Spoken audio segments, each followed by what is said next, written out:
I'm John Law, this is Chasing Cars, and today we're taking a look at the Lexus RX 350 F Sport.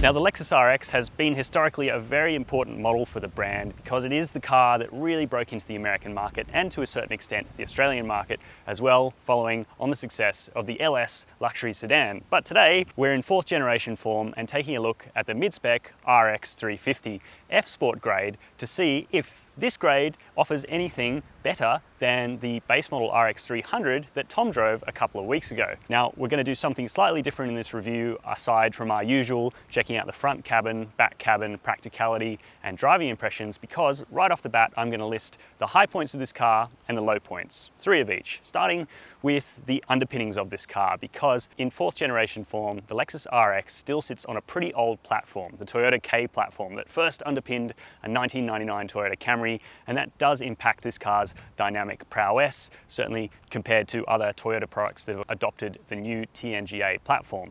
Now, there's a couple of other negatives, including the thirsty V6, and personally I don't love the looks of this car, but you can let me know what you think in the comment section down below, because as we all know, that is subjective. And now on to the good points, which are, I think, pretty agreeable, because it's got a fantastic 15-speaker Mark Levinson stereo in there that just makes you want to relax on a nice long road trip. It's also got a really excellent level of cabin fit and finish and quality materials. And finally, I reckon Lexus has done a really good job of nailing the brief of a luxury SUV if you don't mind it not being as sporty as some of its competitors.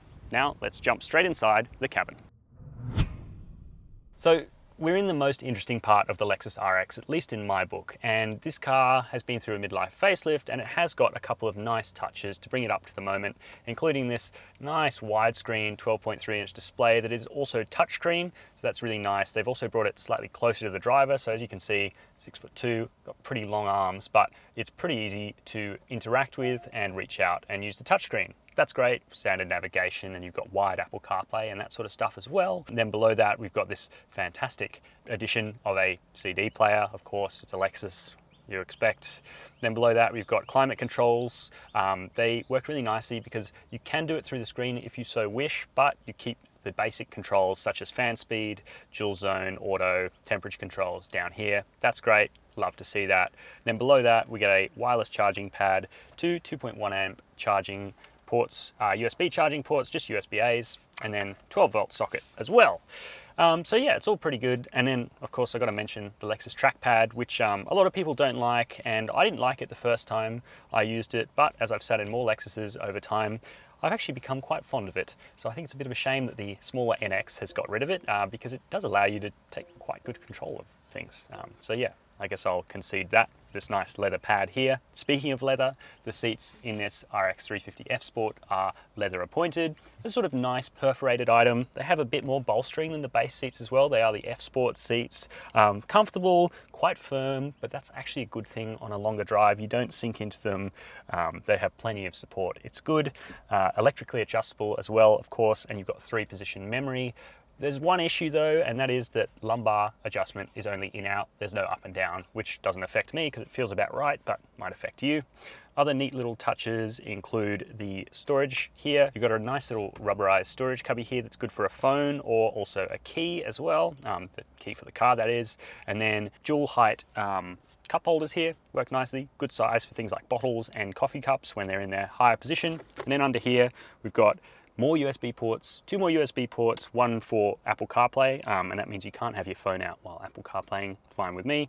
And then 12-volt socket again, and plenty of space for a bag of chips. So yeah, pretty decent. Ahead of me, I've got these nice digital gauges as well, LFA inspired, say Lexus, F Sport steering wheel, which stands out a little bit from the rest of the range. Speaking of which, this car's obviously all black interior treatment. You can get more exciting stuff, including red leather in this F Sport grade. You can also get black with sort of white inserts. I tend to prefer the black or maybe the red. And then up from this black interior, moving up to the Sports Luxury, you can get a whole load more colors, including like a brown and a cream with wooden trim inserts, which is real luxe. So if you like that sort of stuff, you'll probably want to spend the extra money. And finally, the cherry on top of this Lexus RX is in the roof, and that is because we've got a panoramic glass sunroof, which is great, but you've also got this lovely, extremely soft sort of velvety headlining, which just feels really high quality, and it pervades the cabin that sense of quality and really nice attention to detail when it comes to materials. So let's jump into the back seat and see how much space is on offer.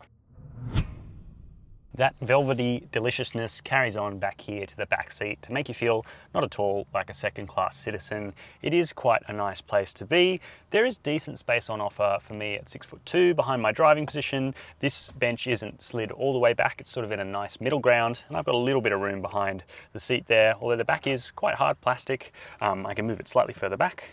But we'll just leave it here. And then headroom is okay with the sunroof. I've got sort of about an inch above my own head.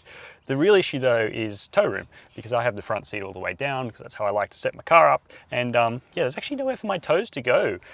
Despite this lovely soft shag pile-esque carpet cosseting my feet, there's nowhere for my toes to go under the seat. So that's a little bit annoying. But we do have flip down armrest here, pop out cup holders, and then you've got this little thingy as well, little storage container for odds and ends or whatever you want to put back there. Nice bench as well. It's quite laid back, so for long journeys kids will probably be pretty comfortable, or humans back here. It's not too bad. And yeah, nice materials featured back here. You've got 2 air vents here, but this sort of black plastic here does look like it could do with a little bit of embellishment. It kind of looks cheap and Toyota-y actually, but you do have 2 more USB ports to keep things charged, a couple of map pockets behind each of the seats, and then of course some speakers back here to keep the 15-speaker Mark Levinson experience all the way coming through to the back end, and that's just great. So yeah, back seat's not too bad, topped off by some nice sun blinds to keep the baby's face covered, and yeah, not the best in class, but certainly not the worst either. Here, the back of this F-Sport variant, we have a couple of things to tell it apart, including this shadow chrome little insert joining the 2 rear lights and this sort of optimistic rear diffuser. And then of course, a power tailgate, because it wouldn't be a luxury SUV without one of these. And it doesn't beep as much as the Toyota version that you'd find in, say, a Kluger or something like that.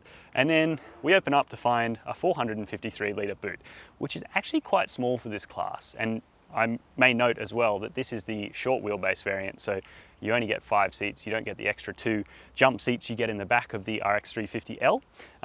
But you know, 453 litres, pretty small, but beneath this luggage cover, you can see that in practice, it's plenty for the 3 chasing cars suitcases with a fair bit to spare as well. You've obviously got some of the speakers here for the Mark Levinson stereo inside, which is great and does a great job of rendering music. And then under the boot floor, we've got a space saver spare tyre and a clever little pocket to store your book so you don't forget your facts and figures when reviewing it. Now let's close that tailgate and talk about how much this Lexus costs to run.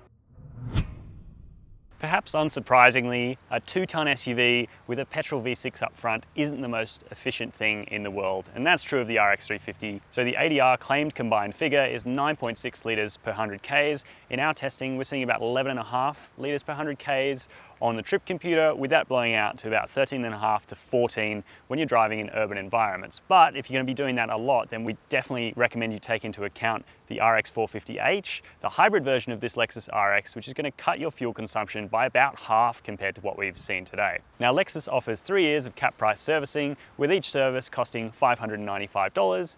The intervals are 12 months or 15,000 Ks, and the total cost of ownership is $1,785 over a 3-year period. Finally, insurance. The medium budget direct customer paid $1,360 to comprehensively insure their Lexus RX. Now, your premium may vary depending on things that insurers take into account, such as where you live, your driving history, and whether you garage the vehicle. And now we're going to jump straight into the driver's seat and take the Lexus RX out for a spin. So, what's the Lexus RX 350 like to drive out on the road? Well, there are some pretty nice aspects about driving this vehicle, but there are definitely some things left to improve in this mid-spec V6 model. So under the bonnet is a 221 kilowatt, 370 Newton meter, 3.5 litre petrol V6, and it's a pretty good engine as far as things go. It's direct injected, and the torque output is actually up 20 Newton meters on the equivalent engine in the Toyota Kluger, likely due to the fact that this car recommends premium unleaded fuel, whereas the Kluger can accept 91 octane. But anyway, so it's a decent engine. It revs nicely, cleanly, and it also sounds pretty good. not bad. I totally get why someone would enjoy this engine, but personally, one of the other two options are going to be what I would pick. So really, the RX 300, the 2-litre turbocharged engine, is good in front-wheel drive as well. It's an interesting one, should sip a little bit less fuel than this all-wheel drive RX 350, but the RX 450h is really where you're going to want to spend your money, because it's a hybrid, and that means you save money in the long term. As we mentioned in the running cost section, about 50% of the fuel usage of this car that we're driving here. So yeah, definitely worth considering. But as I said, there's a place for this V6. People will still absolutely enjoy it, and it does have a proper bona fide all-wheel drive system as well. Now, that brings me on to the transmission, because here we've got an 8-speed torque converter automatic gearbox from Aisin, and it's pretty good. Much like the engine, it's not offensive at all, but sometimes it can be a little jerky on kickdown, a little slow in normal mode. But I guess that's the beauty of having modes. So we've got normal mode here. We can swap it into Sport S, which is nicely sharpens up the throttle and keeps the gearbox a little bit more alert to your inputs. And then you've got Sport S Plus as well, which works good. And you can also take full manual control with the paddles behind the steering wheel, or with the shifter down here as well. So that's all nice stuff. Easy to pop it back into normal. And good thing about this car is that there's also a customizable drive mode, much like you'd find in a Hyundai i30N, which is cool. And what that might be useful for actually is ride control, because this F Sport grade gets adaptive dampers above and beyond the standard luxury grade. Now, in Tom's review, he's right. You don't really need these adaptive dampers. It's not like the original G20 320i. I know it's not in the same category, but the BMW 3 Series, you really needed adaptive dampers on that base model car to make it ride and to make it sing like a 3 Series should. Certainly not the case here in this Lexus RX, because the standard dampers are nice, passive setup is good. It's just that this adaptive damper setup gives you a little bit of extra bandwidth, and that's always nice. So in comfort/normal mode that we're in now, the body control is pretty relaxed, and it's definitely best used for city and sort of urban usage, because much firmer than that, and it starts to get a little bit firm. But when you're on a country road, the sport mode is actually a really usable setting, and even on the freeway, like a bumpy bit of freeway, it can just keep that body a little bit more controlled. The 2.085 tons of this Lexus SUV is just a little bit better kept under control when you're in sport mode, which is nice, and it also sharpens up the handling as well. But let's be honest, this Lexus RX is not a car that's made to be carving back roads to pieces in. It's got a pretty slow steering ratio. Even though this F Sport does get a different steering tune to the regular car, it is still a pretty slow rack. So you're looking at about 2.8 turns lock to lock. So it does require a fair bit of driver input to get around a corner, and it doesn't make it feel particularly sporty. But that's kind of the RX's bit. It's not a particularly sporty SUV. It's a luxury SUV, and it doesn't sort of make bones about making Nürburgring lap record claims or anything like that. It just is what it is. It's competent enough on a back road. The K chassis, or the K platform that's been around since the 1999 Camry that underpins this vehicle, has been strengthened and changed over time, so it's not exactly the same as that. And in fact, in the midlife update, this car had extra seam welding done to it, so all the cars from I think 2021 onwards have in theory a stiffer chassis. There's also a bit more adhesive, but it's still not the quality that you get from a TNGA platformed car. It still feels a little bit soft, but also crashy over bumps. You can feel a slight lack of body rigidity, and that is amped up a little bit by this car's 20-inch alloy wheels, which are standard on this car, but the base car gets lovely 18s, which keeps the ride super nice and soft and plush. And that's not to say that these 20-inch alloys totally ruin the ride. They don't. They just add a little bit of extra jitteriness and a little bit of extra terseness in urban environments, especially over sort of short, sharp potholes. It can be a little bit jarring sometimes, and it does break a little bit of that Lexus cocooniness. But there's a slightly odd spec tweak here, and that is that to get these seats, the leather appointed seats that I was talking about earlier, with cooling and heating, you have to go for the 20-inch alloy wheels. So if you want maximum comfort from the ride, you don't get the cooled seats. And I think on balance, I prefer cooled seats over maybe, slightly better ride comfort around town, but you can let me know your preferences in the comment section down below. And now let's talk a little bit, oh, there's the crash. Let's talk a little bit about safety, because this is actually really well equipped, considering it's a car that first, was seen by the world in 2015, and then production started in that year as well. Lexus has kept it pretty up to date. So forwards AEB was always standard, but now Lexus has added reverse AEB and also junction AEB for the RX range, which is really nice touch, all the usual safety stuff you come to expect. You also get things in this F Sport such as a 360-degree surround view monitor, which is actually quite nice and crisp and helpful.